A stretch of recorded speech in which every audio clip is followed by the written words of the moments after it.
नमस्कार दोस्तों, कैसे हो आप सब। उम्मीद करता हूं कि सभी ठीक होंगे और आज की वीडियो में मैं आपका करता हूं स्वागत। तो आज की वीडियो बहुत ही ज़्यादा नॉलेज बेस्ड और फुल इन्फॉर्मेशन वाली वीडियो लेकर आया हूं। जैसे कि आपने थंबनेल देख लिया होगा कि आज हम फिर से क्वेश्चन एंड आंसरिंग करेंगे।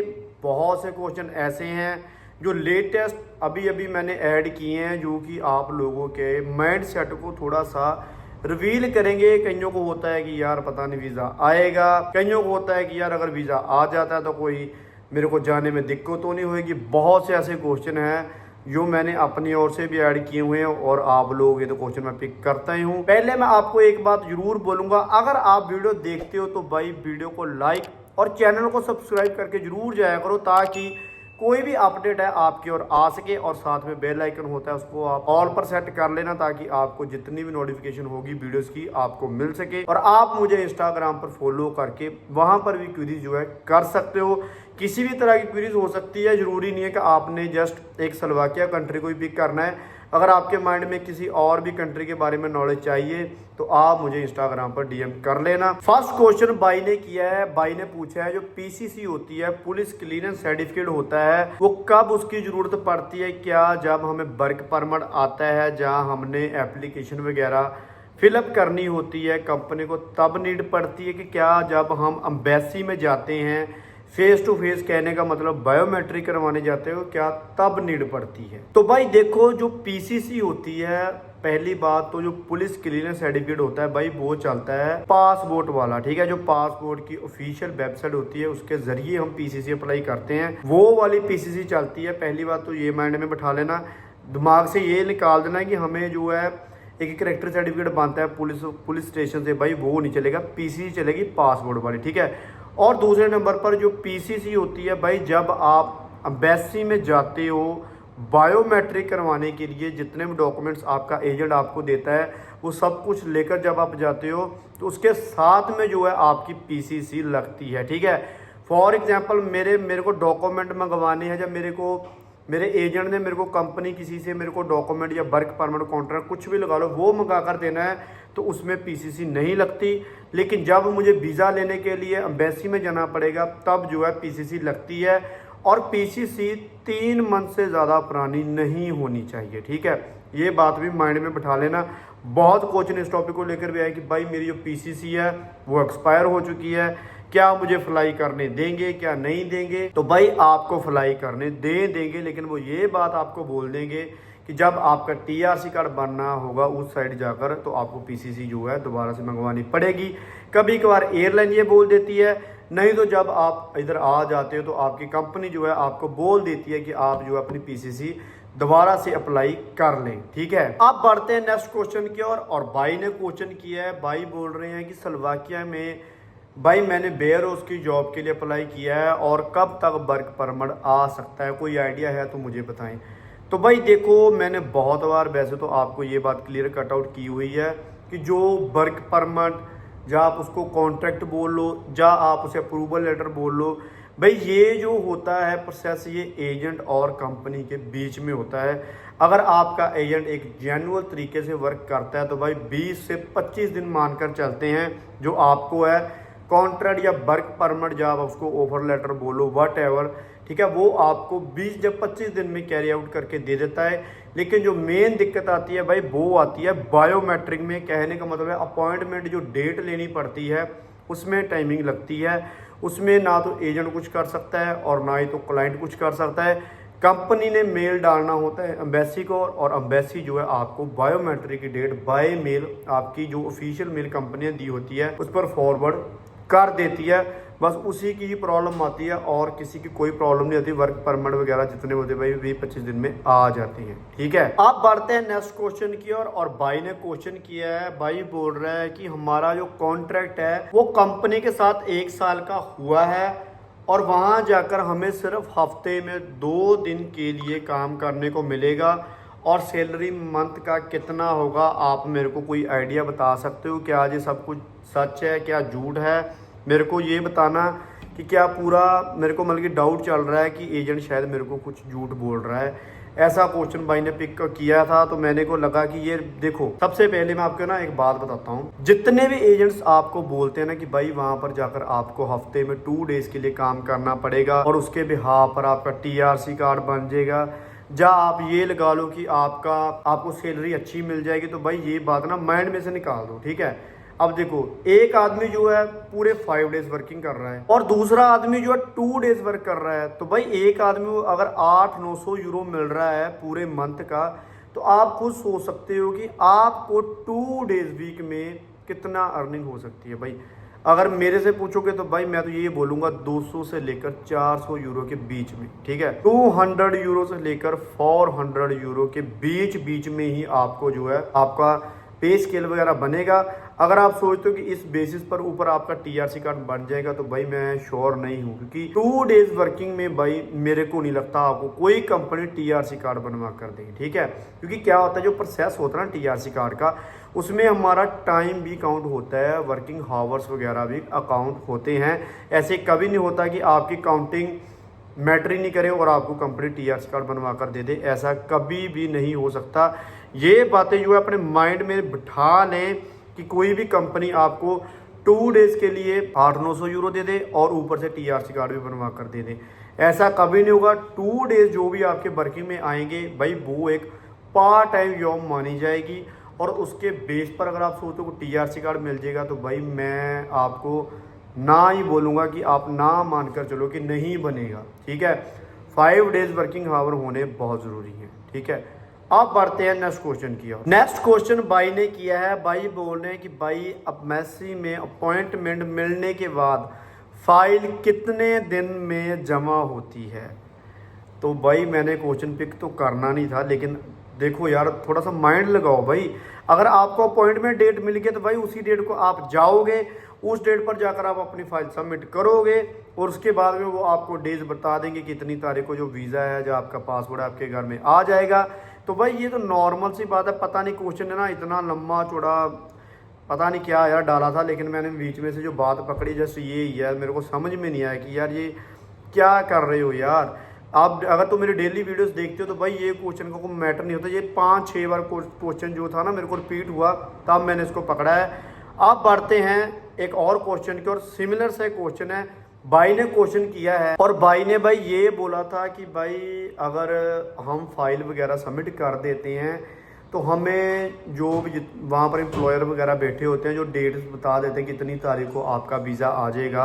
अगर उस तारीख से पहले या उस तारीख से बाद में अगर वीज़ा आ जाता है तो क्या हमें कब फ्लाई करना चाहिए, क्या कोई स्पेसिफिक डेट वगैरह होती है कि हमें इस तारीख को ही फ्लाई करें जहां हमें वेट करनी चाहिए। तो मैं ना एक डाउटफुल में हूँ, क्योंकि मेरे एजेंट ने मेरे को कोई डेट नहीं बताया, जस्ट ये बोल दिया कि जब वीज़ा आ जाता है आप फ्लाई कर जाओ।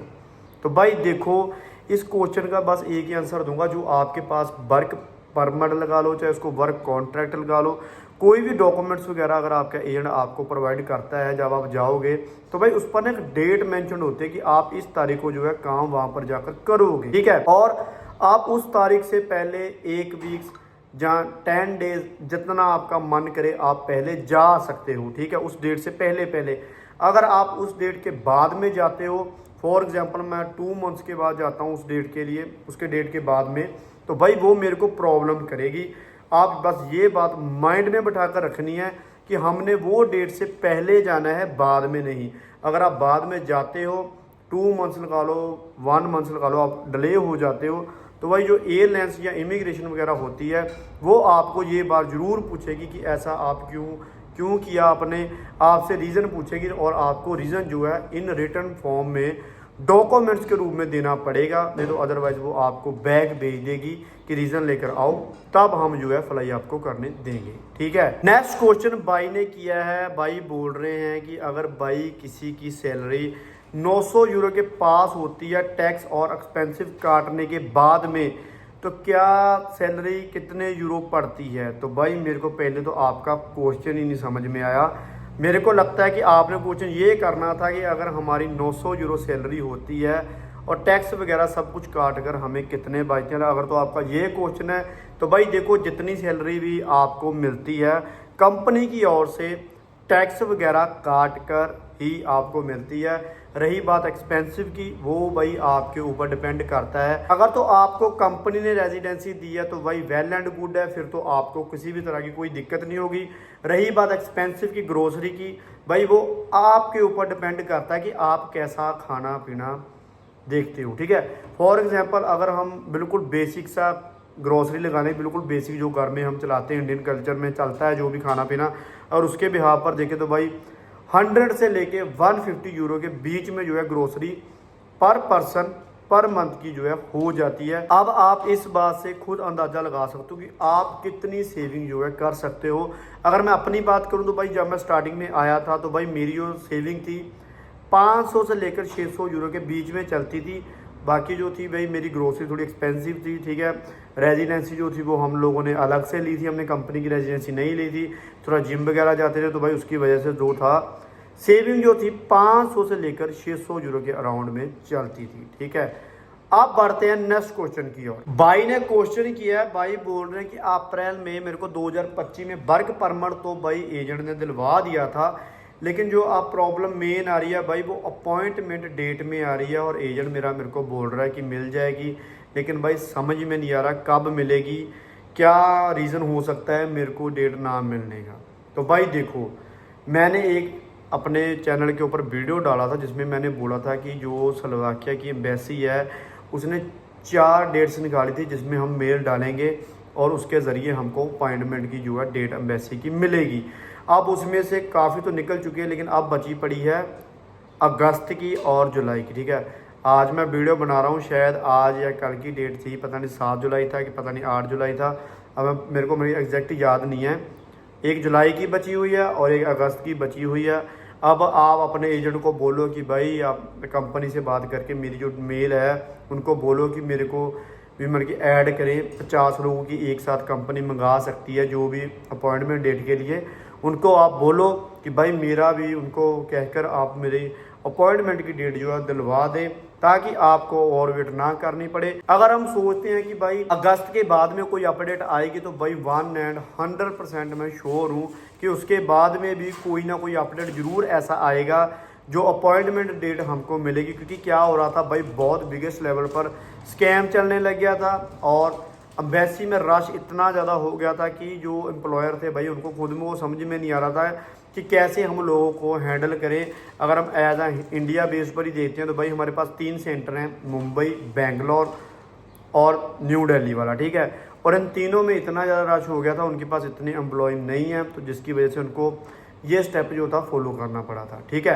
अब बढ़ते हैं नेक्स्ट क्वेश्चन की ओर। और भाई नेक्स्ट क्वेश्चन एक ये भी है, मेरे को बहुत मैसेज इंस्टाग्राम पर आ रहा है कि भाई जो वीडियो है आजकल आप बहुत डिले डाल रहे हो, थोड़ा जल्दी अपडेट दे दिया करो, ताकि हमें एक सेटिस्फेक्शन हो जाती है कि आपकी वीडियो से हमें थोड़ा सा अपडेट मिल जाता है कि क्या चल रहा है, माहौल कैसा है कैसा नहीं है।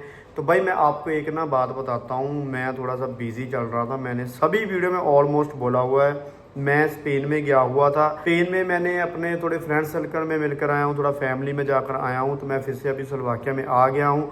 लेकिन जो वीडियो है भाई वो डिले इसलिए चल रहा है क्योंकि देखो अभी स्लोवाकिया का जो टेम्परेचर है बहुत ही ज़्यादा बढ़िया है काम करने के लिए। विंटर में क्या होता है कि भाई जो काम होता है ना उसमें थोड़ा डाउनफॉल आया था, क्योंकि यहाँ पर स्नो इतनी पड़ती है, थोड़ा डाउनफॉल जो है देखने को मिलता है, तो इसकी वजह से थोड़ा सा वीडियो डिले हो जाता है। लेकिन मैं ट्राई फुल ऑफ किया करूँगा कि आप लोगों को जो है अपडेट जल्दी से जल्दी दे सकूँ। और भाई मेरे को और क्वेश्चंस बहुत आए हुए हैं भाई अपॉइंटमेंट की डेट को लेकर, ठीक है। तो मैं सभी को एक ही बात बोलूँगा कि भाई जितनी भी आपने ये क्वेश्चन क्वेरीज की हुई है सभी को आपको पेशेंस ही रखना पड़ेगा। ये जो है आप अपने एजेंट से क्लेरिफाई करें कि भाई तू कंपनी को बोल, कंपनी ही आपकी जो है बायोमेट्रिक डेट को पिक कर सकती है, इसमें कोई तीसरा पर्सन कुछ नहीं कर सकता, ठीक है। जस्ट कंपनी ही आपकी एक फॉर्मेट होता है। मैंने वीडियो पीछे आप अगर जाओगे मेरी वीडियोस में देखना, मैंने ना एक वीडियो डाला हुआ है जिसमें मैंने आपको बताया हुआ है कि कैसे अपॉइंटमेंट की डेट जो उठाई जाएगी अब न्यू रूल्स के मुताबिक। तो भाई उसमें एक फॉर्मेट मैंने बताया 50 लोगों का जो कंपनी की ओर से फिलअप होगा, कंपनी का ही लाइसेंस वगैरह नंबर सब कुछ डलेगा, और जो आपको वर्क परमिट इशू करके दे रहा है जो भी आदमी का नाम होगा XYZ उसका नाम लगेगा, वो ही आदमी 50 लोगों की एक मेल के थ्रू जो है अपॉइंटमेंट पिक कर सकता है। ठीक है, तो आप इस बात से अब खुद अंदाज़ा लगा सकते हो कि आप लोगों को क्यों नहीं डेट मिल रहा। ठीक है, क्योंकि इसके बारे में बात आप अपने एजेंट से करें और उसको बोले कि भाई आप कंपनी से बात करो कि कंपनी वाले हमारी डेट डालें और हमको बायोमेट्रिक की डेट मिल सके। ठीक है, और ये सबसे बड़ी बात, ये सब अगर हो भी जाता है तो भाई आपको सबसे बड़ा प्रॉब्लम ये भी आ सकती है, स्लोवाकिया में आकर आप लोगों को काम ढूंढने में भी दिक्कत आएगी। क्योंकि बहुत से, मैं किसी को अभी नेगेटिव बाई में नहीं लेकर जा रहा हूँ, बहुत लोग ऐसे इधर आ चुके हैं जिनको एजेंट ने तो उधर से भेज दिया, लेकिन इधर उनके पास ना तो कोई कंपनी का सिस्टम है, ना कंपनियों के पास काम है। जैसे फॉर एग्जांपल बहुत लोग एजेंसी के थ्रू आ जाते हैं, एजेंसी वाले बोल देते हैं 2 मंथ्स वेट कर लें, या बोल देते हैं कि आप अपनी होम कंट्री में चले जाएं। ठीक है, कुछ ऐसा सीन चलता है जिसकी वजह से लोगों को बहुत बड़ी प्रॉब्लम का सामना करना पड़ता है। मेरे को इंस्टाग्राम पर डेली के भाई कॉल्स आते हैं कि भाई हमारे साथ ऐसा हो गया है, आप हमें कोई वे बताएं कि हम यहाँ से निकल जाएं, जहाँ हम किसी कंपनी में लग जाएं। तो भाई देखो, मैं एक बात बताता हूँ, देखो मैं भी कोई एक अमाउंट तक ही लोगों को जो है कैरी कर सकता हूँ, किसी के साथ लगवा सकता हूँ काम के लिए, लेकिन सभी के, कहते हैं ना, सभी के हाथ में सब कुछ नहीं होता। ठीक है, सो इसलिए आप अपने एजेंट से क्लैरिफाई करके ही आए कि भाई काम मिलेगा कि नहीं मिलेगा। ठीक है, अगर आप मूव ऑन होने का सोच रहे हो तो स्पेन एक कंट्री ऐसी है जहाँ पर मैं भी जाकर आया हूँ, वो कंट्री एक ऐसी है, वहाँ पर जाकर आप जो है अपना लीगल वे से वहाँ पर स्टे मार सकते हो। लेकिन अगर आप काम के बारे में वहाँ सोच रहे हो तो काम मिलना बहुत टफ है। मैंने एक वीडियो प्रॉपर स्पेन के ऊपर ग्राउंड बेस के ऊपर डाला हुआ है, वो वीडियो को चेकआउट कर लेना, स्पेन के बारे में भी आपको पता चल जाएगा। अगर आप सोचते हो कि मैं किसी और कंट्री में मूव ऑन हो जाऊं, बहुत से लोगों के माइंड में चलता है कि मैं स्लोवाकिया का टीआरसी कार्ड देकर जर्मनी, जहाँ कोई और बड़ी कंट्री जैसे जर्मनी, लग्जमबर्ग हो गया, ऑस्ट्रिया हो गया, इटली, वट एवर, बहुत सी कंट्रियाँ, नॉर्वे है, बेल्जियम है, उन कंट्री में जाकर काम कर लूँगा उस टीआरसी कार्ड पर। तो भाई आप बिल्कुल नहीं कर सकते। जो स्लोवाकिया का टीआरसी कार्ड होता है भाई, वो एक एम्प्लॉयमेंट बेस्ड टीआरसी कार्ड होता है। जो भी आपका कंपनी ओनर होगा भाई, वो जब चाहे उसको कैंसिल कर सकता है। ठीक है, इससे अच्छा है 5 साल वहाँ पर स्टे मारो, नेशनैलिटी लेकर आप किसी भी कंट्री में जाकर अपनी नेशनैलिटी जो है एक्सचेंज करवा सकते हो। ठीक है, अब मैं उम्मीद करता हूँ कि ये वीडियो आपको बढ़िया लगी होगी। अगर बढ़िया लगी है तो एक लाइक, चैनल को सब्सक्राइब और वीडियो को आगे शेयर कर देना, और साथ वाला बेल आइकन भाई ज़रूर ऑन कर लेना। मेरे को मैसेज आता है कि बोलते हैं कि भाई आपने वीडियो भी डाल दिया लेकिन हमको नोटिफिकेशन नहीं आया, भाई क्या प्रॉब्लम है? तो यही प्रॉब्लम है, बेल आइकन ऑन नहीं होता। ठीक है, और आप मुझे इंस्टाग्राम पर फॉलो करके वहाँ पर भी डीएम कर लेना, जब भी मैं फ्री होता हूँ वहाँ पर रिप्लाई दे देता हूँ, नहीं तो मैं वीडियो में आपका क्वेश्चन जो है पिक कर लेता हूँ। ठीक है, आप दो इजाज़त, मिलते हैं नेक्स्ट वीडियो में, तब तक के लिए बाय बाय, सत श्री अकाल।